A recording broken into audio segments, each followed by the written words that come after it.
आजचा जो विषय आहे हा माझा नाही, हा त्यांनी सुचवलेला आहे. मी फक्त दिशानिर्देश दिला. एवढे एवढे विषय आहेत, तुम्हाला वाटेल त्या विषयावर आपण गप्पा मारूया. आणि दुसरी महत्वाची गोष्ट, इतर ठिकाणी जेव्हा आम्ही कार्यक्रमाला जातो तर निम्मी मंडळी फोनमध्ये असतात. इथे कोणी अजून तरी फोन काढलेला नाही. दुसरी गोष्ट आहे, तुमच्या सगळ्यांचा अनुभव पाहता माझ्या आईच्या वयाच्या तुम्ही आहात, माझ्या वडिलांच्या वयाच्या तुम्ही, एका अर्थाने मातृतुल्य पितृतुल्य. आणि अशा प्रकारच्या श्रोत्यांसमोर आपण जेव्हा बोलायला जातो त्यावेळेला खरं तर आपण त्यांचे आशीर्वाद घ्यायला जातो. आता बरोबर 6:17-18 झालेत. जोपर्यंत मला तुमचे चेहरे सायकोलॉजिकल ऐकण्याच्या स्थितीत वाटतात तोपर्यंत आपण या विषयाचं चिंतन करणार आहोत. कारण या विषयाला मर्यादा नाही. हरी अनंत, हरी कथा अनंत, लिमिटलेस आहे. रामरक्षेचा पहिलाच श्लोक आहे, चरितम रघुनाथस्य शतकोटी. शतकोटी विचार करा ना, 700 श्लोकाचे गीतेचं पारायण करायला आपल्याला बसवत नाही, कोटी श्लोकांचं काय. आणि दुसरी गोष्ट आहे की आपण तितके ज्ञानी नाही आहोत की आपण रामाच्या चरित्राला न्याय देऊ शकू. म्हणून आज रामाविषयी मी बोलतोय किंवा रामाविषयी तुम्ही ऐकताय तर ही तुमची श्रवण भक्ती आहे. मी बोलतोय ही माझी कीर्तन भक्ती आहे. आणि हा भक्ताचा लढीवाळ भाव ठेवून या ठिकाणावर मी बोलणार आहे. आता काही गोष्टी रामायणातल्या जनरल आहेत. रामाचा जन्म कुठे झाला बोला पटकन. अयोध्येत. रामाची आई कोण? बरोबर. पत्नी? तिचं हरण कोणी केलं? बरोबर. सीतेचा शोध कोणी लावला? बरोबर. हनुमंताला घेऊन परत राम, आपल्या सीतेला घेऊन परत राम अयोध्येत आले, राजा झाले. किती वर्ष राज्य केलं? 11,000 वर्ष राज्य. and thus this is the end of the story. प्रत्येकाला माहित आहे. पण नारळ खाताना करवंती खातो की घर खातो आपण? What is the essence of Ramayana? कीर्तन होतात, भजन होतात. आज बघितलं तुम्ही, आजची डायरी मला एकाने टाकली, मला तर पेपर बघायला वेळ मिळाला नाही. आज नाशिक शहरामध्ये 3 ठिकाणी रामकथा सुरू आहे. कलशाची यात्रा झालेली आहे. 4थं हे व्याख्यान चालू आहे. आणि अजून उद्या परवा मला वाटतं जनार्दन स्वामी मठामध्ये शर्मा महाराजांची रामकथा होती आहे. रामाच्या जन्माच्या वेळेसच्या ज्या नक्षत्रांची स्ट्रक्चर जर आज तुम्ही एखाद्या कॅलेंडरच्या सॉफ्टवेअर मध्ये टाकून बघितली तर रामाचा जन्मकाळ हा 1,00,000 वर्षाच्या पलीकडे जातोय. 1,00,000 वर्षापूर्वी जे चरित्र झालं त्या चरित्राला ऐकण्यासाठी इतक्या संख्येने तुम्ही इथे बसलात आणि त्या चरित्रावर बोलण्यासाठी मी इथे उभा राहिलोय. म्हणजे त्या चरित्राची कहाणी फक्त लंकेवर विजय आणि तिथून रिटर्न येणं इतक्या पुरती नाही. अदरवाईज काम सोडून आपण इथे बसलो असतो का? आता दुसरी गोष्ट, रामचरित्रामध्ये इतक्या सगळ्या अद्भुत गोष्टी आहेत. आणि ज्या वेळेला आपण रामाचा भक्त म्हणून स्वतःला म्हणवतो तर रामाचा कुठला गुण माझ्यामध्ये आहे याचा विचार आपण केला पाहिजे. रामो भूत्वा राम मेजेत, शिवो भूत्वा शिव मेजेत. रामाची आराधना करायची ना अगोदर तू स्वतः राम हो. पण त्याला आपलं ठरलेलं उत्तर असतं, राम हा भगवंताचा अवतार होता. राम हा देव होता. म्हणजे कुठल्याही महापुरुषांच्या बाबतीमध्ये आपण त्याला एकदा देवपणाच्या कडीकुलपात बंद केलं ना आणि आपली जबाबदारी संपते. फूल अगरबत्ती वाहायची, आरती करायची, प्रसाद खायचा, चलो हो गया अपना काम. मंदिरात जातो तिथपर्यंत आपल्यातला राम जागा होतो. मंदिराला कुलूप लावलं की आपण आपल्या उद्योगाला मोकळे. हा भ्रम जोपर्यंत दूर होत नाही तोपर्यंत राम डोक्यात उतरत नाही. कारण राम हा तुमच्या आमच्या सारखाच मातीचे पाय असलेला माणूस होता, मनुष्य. आणि जेव्हा रामाला आपण देवत्वाचा चष्मा बाजूला ठेवून मनुष्यत्वाच्या चष्म्याने बघू, तेव्हा खऱ्या अर्थाने राम समजायला लागतो. म्हणून कीर्तनात प्रत्येक वेळी काल्याचं कीर्तन तुम्ही आवर्जून ऐका. त्या कीर्तनामध्ये प्रास्ताविकामध्ये ज्याला हे म्हणतात ना, ते सुरुवातीचं ते सांगतात, चरित्र ते उच्चारावे केले देवे गोकुळी, उच्चारावा कृष्ण आचरावा राम. कारण कृष्णाचं चरित्र हे आपल्या आचरणाच्या पलीकडचं आहे. म्हणजे एक प्रकारचा तो सुपर ह्युमन आहे. भगवद्गीतेमध्ये विभूती योग जर बघितला किंवा सगळ्याच अध्यायामध्ये जवळजवळ कृष्णाने सांगितलं की मी परमात्मा आहे, मी भगवंत आहे. रामायणामध्ये एकाही ठिकाणी राम असं म्हणायला नाही की मी परमात्मा आहे, मी देव आहे, मी भगवंत आहे. रावणाच्या वधानंतर सगळे देव आकाशात असे जमतात आणि पुष्पवृष्टी करतात रामावर. साक्षात राजा दशरथ पण आलेला तिथे. आणि त्यावेळेला सगळे देव आग्रह करतात की तुम्ही त्रैलोक्याचे स्वामी आहात, तुमचं स्वरूप दाखवा. त्यावेळेला प्रभू रामचंद्राचं वाक्य आहे, आत्मानं मनुष्यम मन्ये रामम दशरथात्मजम. मी माणूस आहे, मी दशरथाचा पुत्र आहे. आणि रामायणामध्ये जिथे जिथे राम ज्या ज्या कोणाला मोठ्या व्यक्तीला भेटला त्या त्या ठिकाणी रामाचं पहिलं वाक्य असं आहे, अयोध्याकांड संपून अरण्यकांडाला सुरुवातीचा राम वनवासात निघतो त्यावेळेला तो पहिल्यांदा भरद्वाजांच्या आश्रमात जातो. भरद्वाजाला नमस्कार करताना राम म्हणतोय की मी दशरथ पुत्र राम, माझा बंधू लक्ष्मण आणि पत्नी सीतेसह तुम्हाला नमस्कार करतोय. हे वाक्य प्रत्येक व्यक्तीला भेटताना, प्रत्येक संताला भेटताना रामाने उच्चारलेलं आहे की मी राम आहे, मी दशरथाचा पुत्र आहे, माझा भाऊ लक्ष्मण आहे, माझी पत्नी सीता आहे, यांच्यासोबत मी तुम्हाला नमस्कार करतोय. राम स्वतः कधीही स्वतःला देव म्हणून घेत नाही, माणूस म्हणूनच घेतो आणि माणूस म्हणूनच जगलेला आहे. म्हणून मी तुम्हाला सांगितलं ना की त्या जर सॉफ्टवेअर मध्ये ते नक्षत्रांची स्थिती टाकली तर आता 1 लाखाच्या वर काहीतरी ती कालगणना जाते. मला काय ते टिपिकल देण्यात नाही, पण 1 लाखाच्या आसपास जाते की त्या काळाचा जन्मतारीख आहे. तेव्हापासून आजपर्यंत आपण रामाला काळजात आपण कोण हृदय सिंहासनावर जागा दिली. याला कारण आहे की राम मनुष्यत्वातून देवत्वाकडे वाटचाल करणारा पहिला महापुरुष आहे. जसं आपल्या सगळ्यांना माहित आहे, रामाला अभिषेक होणार होता. पहाटे 4 वाजता राम स्नान करून आलेला आहे, सीतेला हाय बाय करून आला, लक्ष्मणाला हाय बाय करून आला, आईला नमस्कार करून आला. आणि आता तो जातोय पुढे.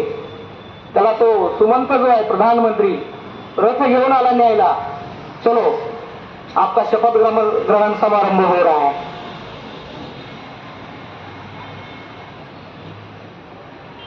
जर त्या दिवशी तिथे रामाची शपथ झाली असती, राम अयोध्येचा सम्राट झाला असता, तर आज हा कार्यक्रम झाला नसता. रामाने सीमा ओलांडली, सीमोल्लंघन केलं, संकटांच्या मालिका झेलल्या, संकटांना पार केलं, पुढे जात राहिला, दुःख झेलली, दुःख पचवली. म्हणून गेला तो राम होता, परतून आला तो प्रभू रामचंद्र होता. मनुष्यत्वाचं ट्रान्सफॉर्मेशन देवत्वाकडे कसं होतं याचं आदर्श डेमॉन्स्ट्रेशन म्हणजे रामचरित्र आहे.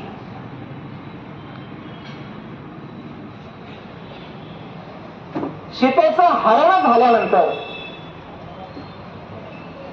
रामाचा जो विलाप आहे तो जर बघितला तर आज जे गल्ली बोळात मध्ये हम दुसरे से एक दूसरे से जी जान से प्यार करते हैं त्यांना म्हणा रामायण वाचा बघा. दगडाला विचारो सांगणार आहे माझी सीता बघितली का. झाडाला विचारो कवटाला मिठी मारावी. गडबडा म्हणून घडावं. वेलीला विचारावं, फुलाला विचारावं, कोणाला विचारावं. रामाने अख्ख्या सृष्टीला विचारावं. म्हणजे तुम्हा आम्हाला जसं दुःख होतं तसंच दुःख रामाला झालेलं आहे आणि ते वाल्मिकीने झाकून ठेवलेलं नाहीये, ते दिसतंय.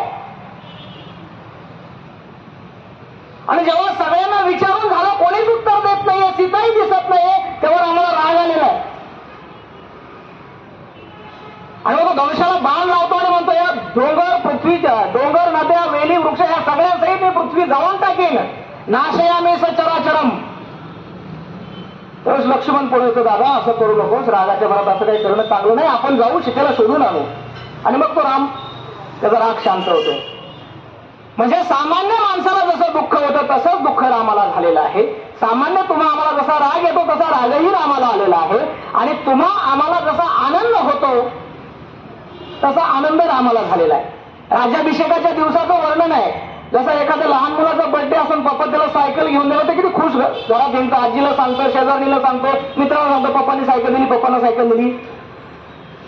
रामाचं त्या सकाळचं वर्णन वाचा वाल्मिकी रामायण. राम खुश आहे, सीतेला सांगतो छान छान, म्हणजे सगळं छान, आईला सांगतो छान छान, एकदम खुश आहे. म्हणजे मानवी स्वभाव आहे, हर्ष शोक जे आहे ते सगळे रामामध्ये आहे.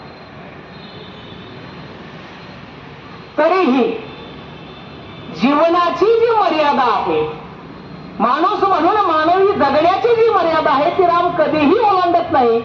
म्हणून रामाला आपण म्हणतो मर्यादा पुरुषोत्तम श्रीराम. म्हणून आजचा विषय जो आहे तो मर्यादा पुरुषोत्तम आहे. एक गोष्ट क्लिअर झाली, राम कर्तृत्ववाने देव झालेला आहे. आणि जरी आपण असं म्हणत असलो विष्णूचा अवतार आहे, ह्या सगळ्या गोष्टी आपली भक्ती म्हणून ठीक आहे, पण चरित्र जर बघितलं तर चरित्र हे संघर्षातून घडलेलं आहे. आणि जेव्हा मी माझ्या मुलाला सांगेल की संघर्षातून रामाचा प्रभू रामचंद्र होतो तेव्हा त्याला प्रगतीची प्रेरणा मिळणार आहे. आणि जर मी त्याला नुसतं आरती फुल प्रसाद दिला आणि हे विष्णूचे अवतार म्हणतो, देव काय देवाचं चालतं, देवाचं तसंच आहे. मुलांमध्ये मोटिवेशन निर्माण करायचे असेल भावी पिढीमध्ये तर त्यासाठी रामाचं चरित्र जे आहे ते माणूस म्हणून त्यांच्या समोर ठेवणं गरजेचं आहे. दुसरा मुद्दा रामचरित्र, आदर्श पुत्र आहे राम. मध्ययुगीन भारताचा सगळा इतिहास बघितला तर बापाला जेलमध्ये टाकून राज्य करणारे लोक आहेत. जिसने प्यार की मॉन्युमेंट बनाया ना ताजमहल, उसको पीने को पानी नहीं मिला था मरते दम तक. म्हणजे ते सांगू नये तिथून रामाचा विषय चालू आहे, पण अशा प्रकारची मुलं राजघराण्यात झालेले आहेत. सम्राट अशोकाला आपण ते ग्रेट म्हणतो, त्या सम्राट अशोकाने आपल्या किती भावांचा खून करून तो गादीवर बसलेला आहे हे एकदा इतिहासात वाचा.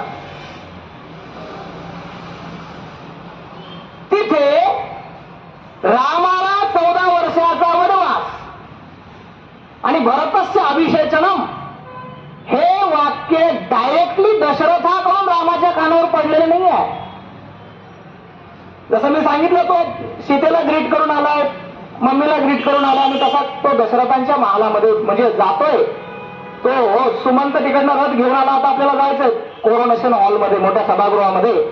तर मध्येच निरोप येतो की चला कैकेयीच्या महालामध्ये बोलवले. माता कैकेयीच्या महालामध्ये जेव्हा जातात तर राजा दशरथ असा म्लान वदन, चेहरा पडलेला आहे, केस विस्कटले, डोक्यावर मुकुट नाहीये, अशा कंडिशन मध्ये कोपऱ्यात बसलेला आहे. त्यावेळेस राम म्हणतो काय झालं नेमकं सांगा तुम्ही. दशरथ बोलत नाही, शब्द फुटत नाही.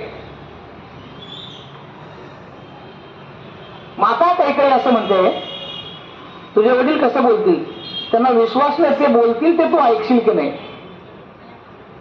आदर्श पुत्र हा मुद्दा सांगतो मी. तुझ्या वडिलांना असं वाटतंय की मी बोलावं पण हा ऐकेल की नाही म्हणून ते बोलत नाहीयेत. त्यावेळेला राम म्हणतो तुम्ही सांगाल तर मी अग्नीत उडी घेईन, मी विष पेईन, तुम्ही म्हणाल तर मी समुद्रात उडी घेईन. त्या वेळेला कैकेयी आम्हाला सांगतोय की त्यांचं असं म्हणणं आहे की तू 14 वर्ष वनात जावंस आणि राज्यभार जो आहे तो भरताला मिळावा. त्यावेळेला राजा दशरथ स्वतः म्हणतो मी तुझ्या आईला 2 वर दिले होते, हे आशेवर तेव्हा दिलेले नव्हते, ते वर तिने आता मागितलेत. हे माझं वचन आहे, हे जरी खरं असलं तरी तू मला तुरुंगामध्ये बंद कर आणि राज्यगादीवर बस. हे राजा दशरथाचं वाक्य आहे. एक. दुसरा मुद्दा, ही बातमी जेव्हा लक्ष्मणाला कळते, लक्ष्मण धावत होतो हातामध्ये धनुष्यबाण घेऊन. षडयंत्र म्हणे हे भरत कैकेयी आणि या सगळ्या लोकांचं, उद्या जगाशी लढेल म्हणे मी तुझ्यासाठी. आणि हा म्हातारा बाप आहे, तरुण बायकोच्या नादी लागून तुला वनात पाठवतोय, अजिबात चालला नाही, त्याला मी आताच जेलमध्ये टाकतो. एकदम चिडून गेलेला लक्ष्मण. तेव्हा राम म्हणतो जरा थांब. जो बाप राज्य देत होता तेव्हा तर आपण खूप खुश होतो, आणि आज त्याच बापाच्या वचनासाठी वनात जावं लागतंय, त्यावेळेला आपण अशी भाषा बोलतोय. चालणार ना, मी जाणार. राजा दशरथ म्हणतो कमीत कमी आजची रात्र तरी थांब, सकाळी जा. नाही, जाणार म्हणजे जा. माझी मुलं माझी ऐकत नाहीत, हे आजकालचं तुमच्या आमच्या आईबापांचं दुःख आहे. पोरगं ऐकतच नाही बुवा, मग सुनाचं पण वेगळंच. राजा दशरथाचं दुःख काय आहे की माझा प्रॉब्लेम हा आहे की माझा मुलगा आजपर्यंत माझं ऐकतच आलाय. आदर्श पुत्र. राम वनवासाला निघाला आणि मग त्यांच्या मागून सगळी अयोध्या निघालेली आहे. त्याच्यामध्ये एक नंबर लागतो माता कौशल्याचा. त्यावेळेला स्वतःच्या आईला राम असं सांगतोय की स्वतःचा पती घरात असताना तू मुलाच्या पाठीमागून वनात निघतेस, हा तू अधर्म करतेस, तू इथे राहून वडिलांची सेवा कर. हा आदर्श पुत्र धर्म आहे रामाचा. स्टोरी सगळ्यांना माहिती आहे. अशा प्रकारे अभिषेक होणार होता, अशा प्रकारे तो वनात गेला. पण तो कोणत्या आदर्शासाठी वनात गेला हे सांगितलं गेलं पाहिजे. पुत्र धर्माची मर्यादा पाळण्यासाठी रामाने सोन्याचं सिंहासन सोडलेलं आहे. सिंहासन कोणाचं आहे ते? इक्ष्वाकू वंशाचं सिंहासन आहे. म्हणजे ती जी अज, रघु, दिलीप, भगीरथापासून ती सगळी परंपरा बघितली, एवढी भव्य परंपरा आहे. आणि त्या गादीवर बसण्याचं भाग्य मिळणं आणि ते सोडलेलं आहे. कशासाठी? पुत्र धर्मासाठी. दुसरा मुद्दा, आदर्श भाऊ कसा असावा याचंही वर्णन वाल्मिकी रामायणाच्या बाहेर नाहीये. काही काही ज्यावेळेला म्हणतात की तुला वनवासात जायचंय आणि भरताला गादी द्यायची आहे. राम म्हणतो त्यासाठी एवढं वर मागायची काय गरज होती, मला म्हणायचं मी देऊन टाकली असती. आणि भरत हा माझ्यापेक्षा वेगळा आहे असं मी मानतच नाही मुळात. त्यामुळे त्यासाठी वडिलांना त्रास देण्याची गरज नव्हती. ही रामाची भरताविषयीची भावना आहे. आणि ज्या वेळेला हा वनात गेलेला आहे, राम आणि भरत अयोध्येत आल्यानंतर त्याला ही सगळी बातमी कळलेली की राम वनात गेलेला आहे, वडील मृत्यू झालेले आहेत, राम 14 वर्षात येणार. आणि मग तो काय करतो, सगळं आपलं चतुरंगिनी सैन्य घेऊन रामाला परत घ्यायला निघालेला आहे. महर्षी वसिष्ठ आहेत, जाबाली आहेत, तिन्ही माता आहेत, मंत्रिमंडळ आहे.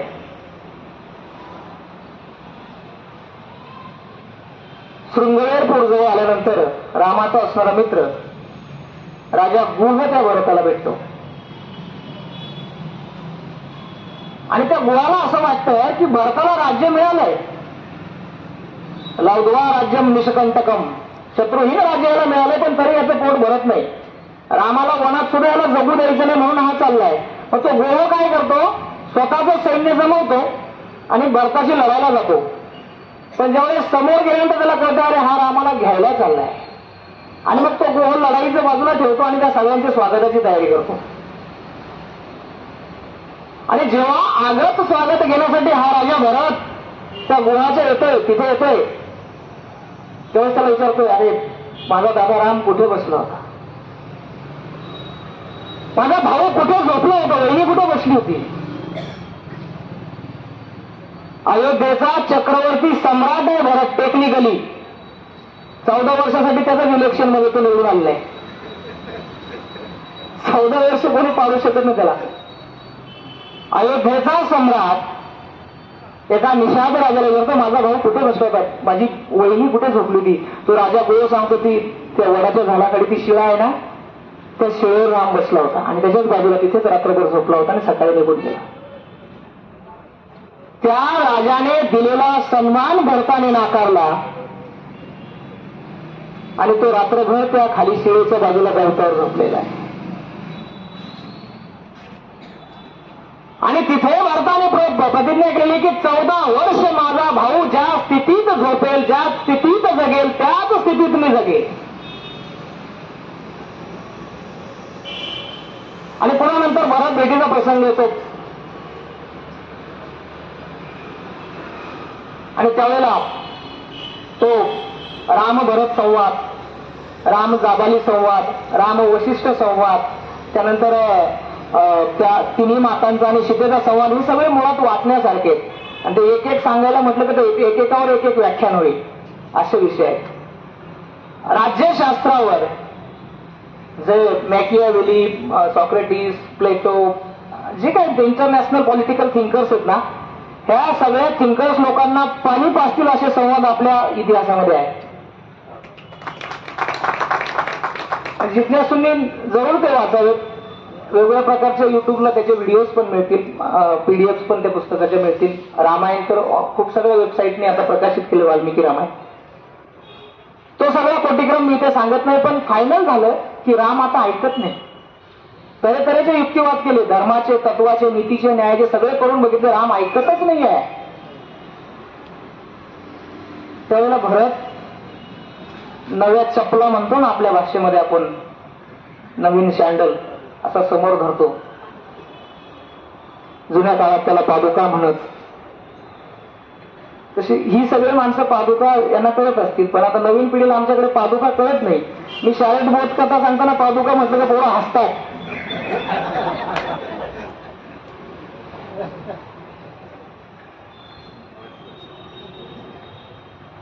कंडिशन लक्षात घ्या. अयोध्येचा सम्राट एका संन्यास वेश धारण केलेल्या भावासमोर चप्पल धरतोय, पादुका धरतोय, दादा याच्यात तुझे पाय ठेव. राम त्याच्यात पाय ठेवतो आणि त्या पादुका कपाळाला लावून डोक्यावर घेतोय भरत. आणि त्या पादुका मिरवत मिरवत तो अयोध्येपर्यंत आणतोय आणि अयोध्येच्या राजसिंहासनावर ठेवतोय, जो सूर्याचा वंश आहे.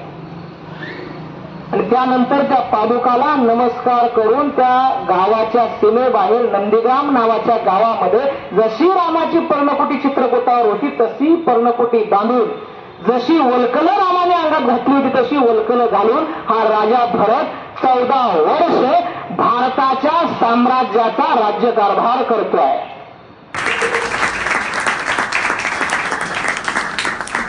One side. मुद्दा आपला चाललाय आदर्श बंधू कसा होता राम. भरताचं एवढं रामावर प्रेम होतं, मग रामाचं त्याच्या बद्दल काय होतं. याच प्रसंगामध्ये जेव्हा गोहाला सरपास करून भरत पुढे जातोय, रामायणात खूप छान वर्णन आहे. ते आगी धुळीचे लोळचे लोळ उठतायत, धूळ येत, आवाज येतो, प्रचंड मोठा आवाज येतो, सैन्य चाललं, अक्षयहिनी सैन्य आहेत. पहा लक्ष्मण एका उंच झाडावर जाऊन बघतो कोणाचं सैन्य येतं. त्यावेळेला त्याला तो ध्वज दिसतो, हा तर अयोध्येचा ध्वज आहे. आणि ज्या अर्थी अयोध्येचा ध्वज आणि एवढं मोठं सैन्य येते, त्या अर्थी भरत आपल्याशी लढायला येतो आहे. म्हणजे त्याला राम जिवंतच नको आहे. तो पटकन झाडावर उडी टाकतो, पर्णकुटीमध्ये तो धनुष्यबाण घेतो, सीता आणि राम असे बसलेले असतात. अरे काय चाललं, काय करत नाही म्हणे, हे भरत आला म्हणे, याच्याकडे बघतोच म्हणे, तू फक्त काय बोलू नको टाकला.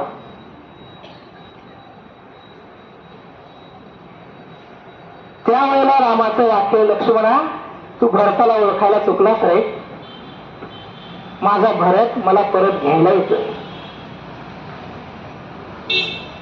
इतकं भावावर असणारं प्रेम. पण जिथे महर्षी भरद्वाज म्हणाले की रामाला आता जंगलात तरी सुखाने राहू दे, कशाला सैन्य घेऊन चाललास. राजा देव म्हणाला जंगलात तरी राहू दे, कशाला चाललास. लक्ष्मणाला शंका आली, नवे नवे लक्ष्मणाने युद्धाची तयारी केली. तिथे राम शांत बसून म्हणतोय, माझा भरत अयोध्येची राजलक्ष्मी घेऊन मला भेटायला आला, तो मला परत घ्यायला चाललाय. इतकं प्रेम रामाचं भरतावर आहे. आणि ज्यावेळेस पादुका घेऊन परत जातो त्यावेळेस तो आठ घालतो, आला 14 वर्ष संपल्यानंतर 15व्या वर्षाचा पहिल्या दिवसाचा सूर्य बुडेपर्यंत जर तो आला नाही तर मी अग्निकाष्ठ भक्षण करेन, मी स्वतःला जाळून घेईन. लंकेचा राजा जो त्रिखंड विजयी आहे त्याला मारलेला आहे, लंका सोन्याची आहे, स्वतःच्या मित्राला त्याचा राजा केलेला आहे. आणि विभीषण म्हणतो आता 8 दिवस राहा, पाहुणचार घ्या, पुरणपोळी खा. राम म्हणतोय मी माझ्या भावाला वचन दिलेलं आहे 14 वर्ष संपल्यानंतर 15व्या वर्षाचा सूर्य मावळायच्या आत मी तिथे गेलं पाहिजे, नाहीतर माझा भरत राहणार नाही. एकही दिवस ना लंकेत राम थांबलेत ना किष्किंधेमध्ये थांबलेत, सीधा अयोध्या. आणि तिथेही गेल्यानंतर रामाने भरताकडे निरोप द्यायला हनुमानाला पाठवलंय. बाकीच्यांना शंका आली, असं का? रामाने सांगितलं माणसाकडे पैसा आला तर ते डोकं फिरतंय. 14 वर्ष हा देशाचं साम्राज्य हाकतोय, मे बी त्याला अटॅचमेंट झाली असेल सत्तेशी, मे बी त्याला वाटत असेल आता आपणच राजा व्हावं, तू बघून ये. आणि हनुमंत बुद्धिमत्ता वरिष्ठम आहे. मानवी मानसशास्त्राचं सगळ्यात उत्तम अभ्यासक रामायणामध्ये कोण असेल तो हनुमान आहे. तिथे हनुमंताने ज्यावेळेला भरताला ही बातमी दिली त्यावेळेला भरताला जो झालेला आनंद आहे आणि त्यानंतर मग या दोघा भावांची जी भेट, ते चित्रण असं वाल्मिकीने उभं केलं की 14 वर्षाचा वनवास सोसून राम जसा आला होता, तो जटाभार, ती कपडी, भरतही तसाच होता. कोणता राम आणि कोणता भरत हे कळत नव्हतं. हे भातृप्रेम आहे. आणि लक्ष्मणाच्या बाबतीत ते बोलायचंच नाहीये, वास्तविक ते सावत्र भाऊ आहेत. पण राम त्याला सहोदर म्हणत होता. सह उदर, एका उदरातून जे येतात ते सहोदर असतात. यत्र भ्राता सहोदरा, तू माझा सहोदर आहे. लक्ष्मणाला शक्ती लागते. तर भावार्थ रामायणामध्ये नाथांनी खूप सुंदर ते 5-6 अध्यायांमध्ये वर्णन केलेलं आहे. राम किती रडतो, जसा सीतेसाठी रडतो ना त्याच्या कितीतरी पटीने राम लक्ष्मणासाठी रडलेला आहे. लक्ष्मणाशिवाय मला विजयी नकोय, मला युद्धही नकोय, मला ती सीताही नकोय. ज्या सीतेसाठी 18 पद्मे वानरे घेऊन 100 योजने समुद्रावर सेतू बांधून लंकेत राम गेलेला आहे, ती सीता सुद्धा मला नको आहे. जर माझा भाऊ जिवंत राहणार नसेल तर मला ना विजय पाहिजे, ना सीता पाहिजे, ना कीर्ती पाहिजे. इतकं प्रेम करणारा भाऊ राम आहे. बरं, हे फक्त राम म्हणतो असं नाही. ज्यावेळेला सीता शोधासाठी हनुमान सीतेला भेटलेला आहे तेव्हा त्याच्याशी वार्तालाप करताना सीतामाईने स्वतः कबूल केले, तुला वाटत असेल म्हणे हनुमंत की मला घेण्यासाठी राम इथे येत आहेत, पण तुला सांगू रामाला सगळ्यात जवळ कोण आहे? माझ्यापेक्षाही रामाचं सगळ्यात जास्ती प्रेम लक्ष्मणावर आहे. असे खूप सगळे उदाहरण आहेत. भातृप्रेम मुद्दा मला सांगायचा आहे. भावामध्ये अशा प्रकारचं जर प्रेम उभा राहिलं तर रामायण ऐकल्याचा फायदा आहे, तर रामायणावर बोलल्याचा फायदा आहे. मी रामायणावर व्याख्यान द्यायचं, घरी जाऊन भावांशी भांडायचं, ही गोष्ट महत्वाची. दोस्ती क्या होती ये भी रामायण शिकाता है. आता मगाशी मी उदाहरण सांगितलं, भरताचा तो सूर्यवंशाचा ध्वज बघून हा नक्की आता रामाशी लढायला चालला म्हणून तो निषादाचा राजा, त्याला पारधी जमात म्हणूया आपण, जे शिकार करून फळमुळं कंदमुळं जमा करतात. किती सैनिक असतील? 5-50 डोके असतील. त्यांच्याकडे शस्त्र काय यांच्यासारखे पर्जन्य अस्त्र, वायव्य अस्त्र, असे मोठे मोठे अस्त्र असतील का? तीर तमते आपले बांबूचे धनुष्य, त्यांच्या काड्या, ते सैन्य घेऊन लढायला निघाला. पदरात काय पडणार होतं? गुह पहिली गोष्ट जिंकलाच नसतं, आणि जरी जिंकलं असतं तर सगळं काही संपलं असतं. परंतु माझ्या मित्रावर संकट येतं याची शंका जरी आली तर स्वतःचा जीव द्यायला तयार होणारा गुह हा रामाचा मित्र आहे. आमच्या जीवनामध्ये विचार करा, जेव्हा आमच्यावर असं एखादं संकट होईल, असा एखादा मित्र तयार होईल. गुह फक्त स्वतःचा जीव द्यायला तयार नाही, त्याच्या राज्यातले जेवढे जवान सैनिक आहेत सगळे घेऊन तयार आहे. पॉइंट नंबर 2, रामाने शरयूमध्ये जलप्रवेश केलेला आहे. त्याला किष्किंधेचा असणारा सम्राट सुग्रीव स्वतःचं राज्य सोडून धावत आलेला आहे आणि ज्या ठिकाणी रामाने बुडी घेतली शरयू नदीमध्ये तिथे त्या मित्रासाठी त्या सुग्रीवाने बुडी घेतलेली आहे. ही मैत्री आहे. आणि आता आपण लग्नामध्ये जनरली अग्नी पेटवतो आणि 7 फेरे मारतो ना. सुग्रीव आणि रामाची मैत्री अग्नीला साक्ष ठेवून झालेली आहे. तो हनुमान आणि राम लक्ष्मणाचा संवाद तोही खूप वाचण्यासारखा आहे, खूप गोड आहे. ते सगळे होऊन ते जेव्हा सुग्रीवाला भेटतात त्याला राम लक्ष्मणाला सांगतो अग्नी पेटव, आणि अग्नीच्या साक्षीने वचन देतात दोस्तीचं, तुझा शत्रू तो माझा शत्रू, तुझा मित्र तो माझा मित्र. ते वचन आयुष्याच्या शेवटच्या श्वासापर्यंत सुग्रीवाने पाळलेलं आहे. सुग्रीव कोणी वानर आहे. वानर म्हणजे आपली संकल्पना असते शेपटीवाला व्यक्तिशः, मला ते पटत नाही. वानर म्हणजे वन नर, वनात राहणारा नर. आजच्या भाषेमध्ये वनवासी, आदिवासी. गुह कोण आहे? पारधी आहे. रामाच्या चरित्रामध्ये असं एकही उदाहरण दिलं, जो करोडपती आहे तो रामाचा मित्र आहे, जो भिकारी आहे तो भिकारलेला आहे त्याने, अजिबात नाही. मैत्री फक्त प्रेम पाहते, पैसा पाहत नाही. अशी आदर्श मैत्री रामाने केलेली आहे.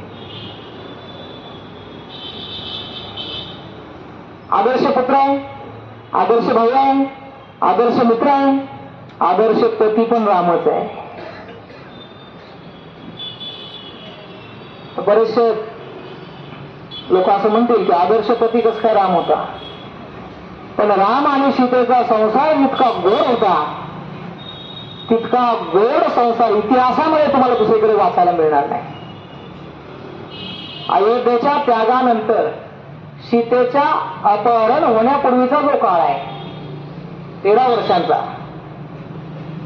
त्या काळामध्ये या दोघांचा जो संसार आहे त्याचं वर्णन होऊ शकत नाही. आणि ते वर्णन करण्याचं सामर्थ्य फक्त वाल्मिकींचं आहे. पण आम्ही एवढे करंट आहेत, आम्हाला संस्कृत कळत नाही, आम्ही भाषांतर वाचतो. सिंपल उदाहरण देतो. मारीच राक्षस सोन्याचा हरिण बनून आलेला आहे. ओके, आता आपल्याला कळतंय सोन्याचा हरिण हा काही प्रकार नसतोच. हे रामाला कळत नसेल का? 100% रामाला कळतच आहे. लक्ष्मण सांगतोय इथं काहीतरी चिटिंग आहे. हा हरिण म्हणजे ओरिजिनल हरिण आहे, सोन्याचं हरिण कसं काय संभवच नाहीये. हा हरिण म्हणजे नक्की कोणीतरी राक्षस असला पाहिजे आणि तो रूप बदलून असला पाहिजे. सीतेचा लढीवाळ हट्ट आहे, द्या ना ते हरिण मला. आपण अयोध्येला गेलो ना, मी ते हरिण आपल्या बगीच्यामध्ये सोडीन, आणि जर जिवंत नाही मिळालं मारून आणा, त्याची कातडी घेऊन ते अंथरू आणि त्याच्यावर आपण बसू. आणि राम काढतो ना धनुष्यबाण, जातो त्या हरणाच्या मागे. तुम्ही आम्ही म्हटलं असं का बस तुला काय कळतं, तर थोडं हरण असतं का, काही मागत आहे. प्रेम इतकं उत्कट आहे तिथं क्वेश्चनिंग नाहीये. पहिला मुद्दा. अजून थोडं मागे जाऊ. अयोध्या कांडाच्या शेवटी जेव्हा रामाला वनवास होतो त्यावेळेला राम सीतेचा निरोप घ्यायला जातोय, आणि मला वाटतं 15-16 असे काय ते श्लोक आहेत की वनात किती कष्ट होणार आहेत, तिथे कसं भयंकर आहे सगळं, तू येऊ नकोस माझ्यासोबत, असं सांगतोय राम सीतेला. ततो दुःखतरम वनम, ततो दुःखतरम, असे खूप वेळ श्लोक आहे. त्यावेळेला सीता सांगते तुम्ही असल्यावर मला वनात दुःख व्हायचं काय कारण आहे. संकट किती आले तर संकट निवारण करायला तुम्ही समर्थ आहात ना. आणि जर तसं नसेल तर माझा बाप म्हणेल की पुरुषाच्या वेशात असणाऱ्या बाईला मी माझी मुलगी दिली कसं आहे. अशी सीता रामाला टोचून बोलते त्या ठिकाणी. आणि तुम्ही म्हणता ना एवढ्या संकटात कितीही काट्याकुट्यांचा मार्ग असू द्या, मी तुमच्या पुढे चालेन, तुमच्या रस्त्यातले काटे मी दूर करेन, पाठीमागून तुम्ही या.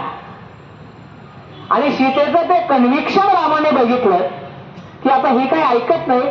त्यावेळेला रामाचं वचन आहे, सीते तुझ्याशिवाय मला स्वर्ग जरी मिळत असेल ना तरी तो मला नको आहे, पण तुला त्रास होऊ नये म्हणून मी सांगत होतो वनामध्ये दुःख आहे. असा कोणी आता आहे का कोणी पत्नीशिवाय मला स्वर्ग नको म्हणणारा? ती पत्नी घरात पोळी करत असेल हे बारमध्ये असते आणि तेच रामायण ऐकायला विरोधाभास. आदर्श पती आहे राम.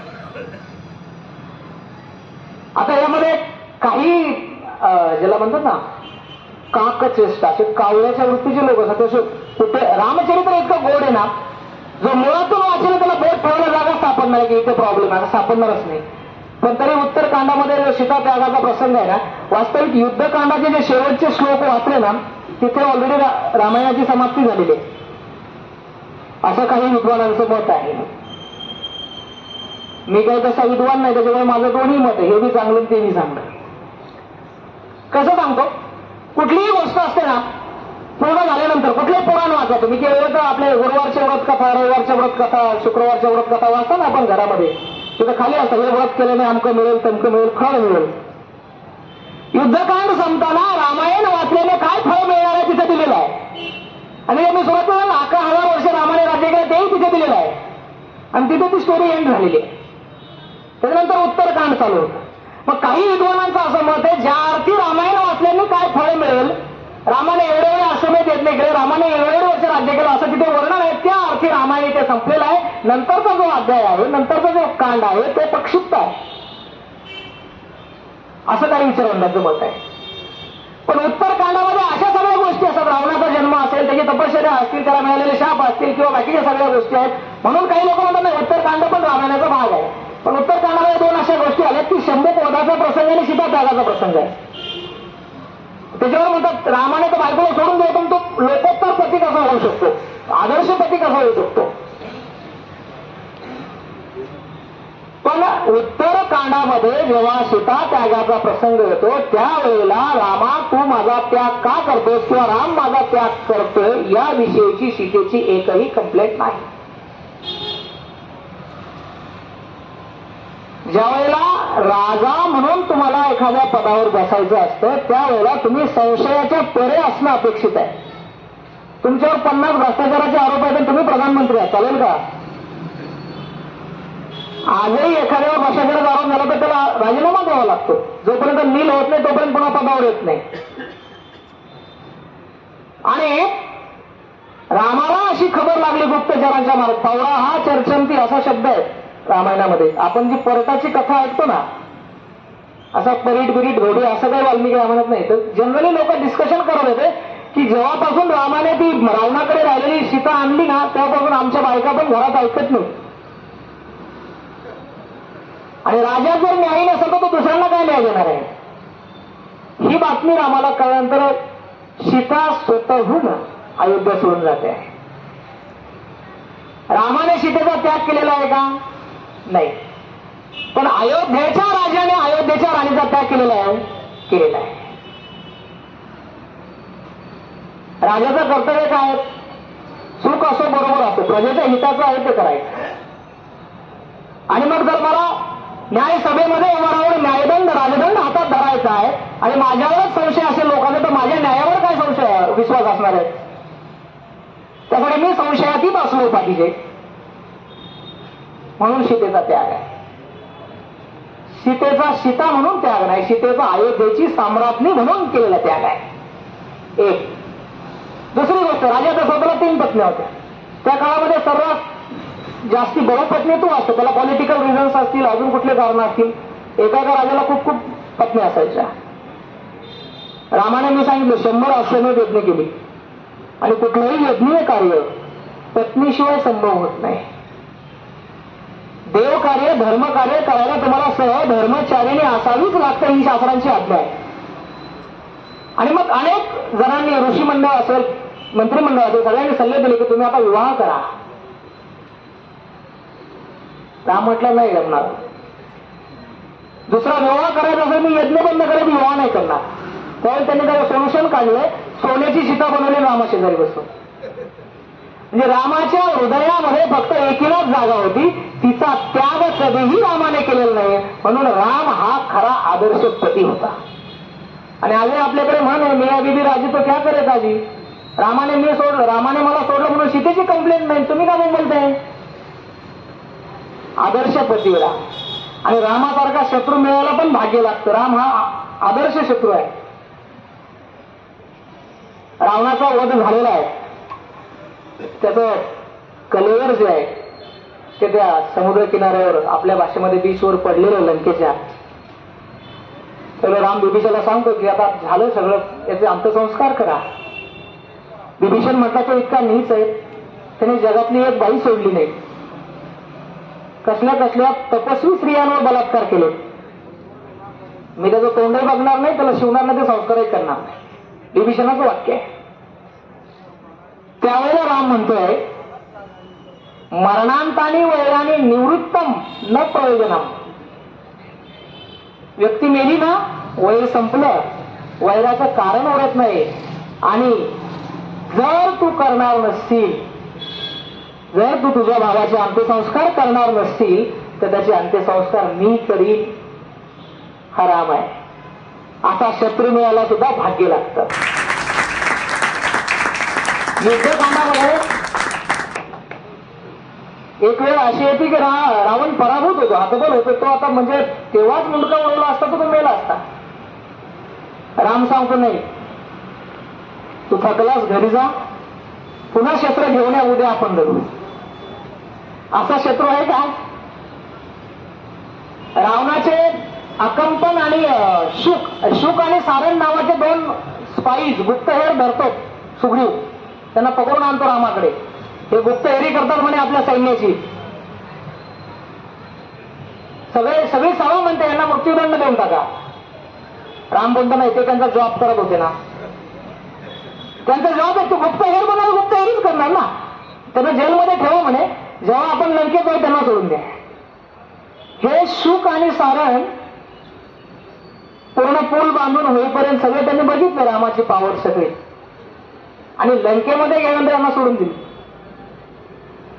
म्हणजे शत्रू सुद्धा किती रॉयल असू शकतो याचं आदर्श उदाहरण राम आहे. शत्रूचे गुप्तहेर सोडले, शत्रूला सोडले, शत्रूला जीवदान दिले. शेवटी शत्रूचा अंत्यसंस्कार करण्याची वेळ आली तेव्हाही स्वतः उभा राहतो.